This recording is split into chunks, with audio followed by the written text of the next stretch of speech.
R&W Scott were established in 1880 by the Scott brothers, initially producing jam and preserves in the Clyde Valley.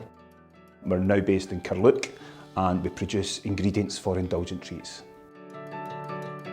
We have an employee voice forum, so we will meet with representatives across the whole workforce on a monthly basis. And over the months, flexible work requests were starting to be more frequent and more people talking about the notion of flexible working. But very quickly, it came to our attention that there were people who were from the production side of things were interested in flexible working in terms of the hours worked and shift patterns.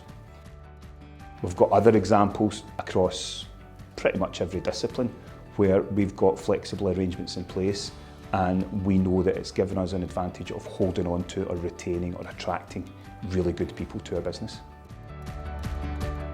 Flexibility now is more and more a must-have for any progressive employer. We have taken advantage of the fact that maybe some of the competing employers don't offer the same flexibility. You have a twilight shift, which is Monday through to Thursday, 4 days, 4 p.m. to 8 p.m. We also have night shifts, so we have a permanent night shift Monday through Wednesday. So it's a whole range. We don't have any fixed or rigid structure, and we'll look at each individual request on its own merit. I think R&W Scott are a happy team, but I don't think it's just totally to do with the flexible working. I think it's to do with the management structure and how it goes down through.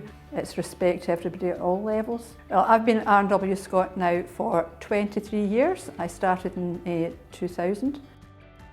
In 2017, I was absent from work for a major operation and decided that the work-life balance was not to work full-time, and I was offered a part-time position that suited me better.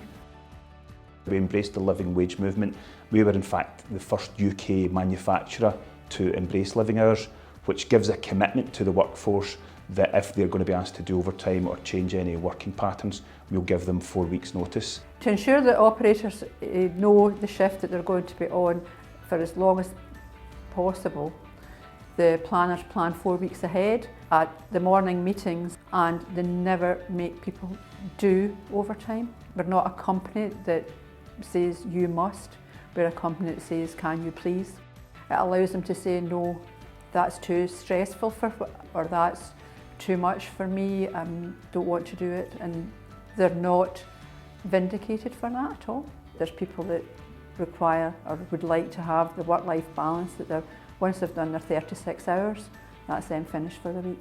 I think two-way communication is really important. I think it's important that the team understand the rationale and reason behind introducing any new initiative. We also need to understand what's important to the workforce as well. Don't make assumptions that flexible working is going to be complicated and costly.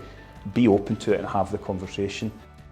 I think if a management team's not sure if they want to do it or if it would be good for them, you can bring it in and have it on a 6-month trial basis, but always remember to look at the positives more than you look at the negatives, because the negatives can be overcome.